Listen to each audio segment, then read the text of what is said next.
للوهلة الأولى افتكرت إنه فيلم لحد ما اتأكدت من الموقع الرسمي. على عقدة ويكيبيديا بتدور أحداث الرواية عن سيرة عيلة بوينديا واللي بتمتد ل7 أجيال، وقصة تأسيس جدهم الكبير لمكان يقدروا يعيشوا فيه طول عمرهم، مكان يقدروا يحطوا فيه قوانينهم الخاصة بعيد عن صخب العالم القديم اللي هرب منه جدهم الكبير. حاجة كده زي مدينة أفلاطون اللي كنا دايما بنسمع عنها زمان، مكان معزول تماما عن العالم الخارجي ولا يربطه بأي شيء غير من بعض الزيارات الخاطفة اللي بتعرفهم العالم وصل لإيه. ومع العزلة التامة اللي فرضها عليهم جدهم بتحصل حوادث متكررة وغريبة جدا للعيلة دي على مدى 100 سنة، لعنة بتستمر من جيل لجيل. فيا ترى ايه هي اللعنة؟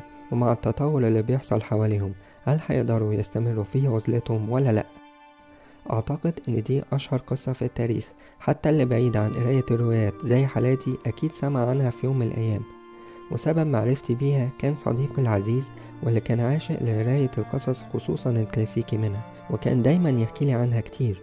فتيجي هنا الصدف إنك تشوف التريلر بتاعها على اليوتيوب، أو بمعنى صح المسلسل المأخوذ عنها، فيتجدد الشغف مرة تانية حتى إني أعرف ميعاد نزوله إمتى.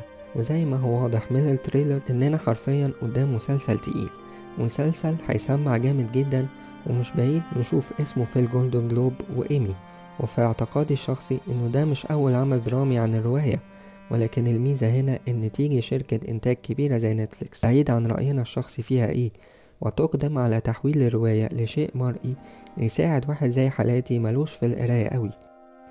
هل المسلسل هيكون موسم واحد؟ شخصيا أظن إنه في مواسم تانية، وعلى العموم نتفليكس ما بتعملش مسلسل إلا لما يكون في مواسم تانية، باستثناء بعض الأعمال اللي اضطرت لظروف خاصة إنها تنتج موسم واحد بس.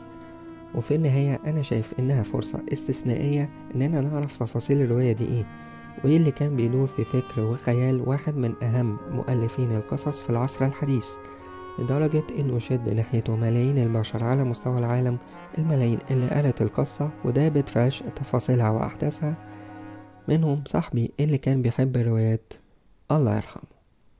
آسف على ده.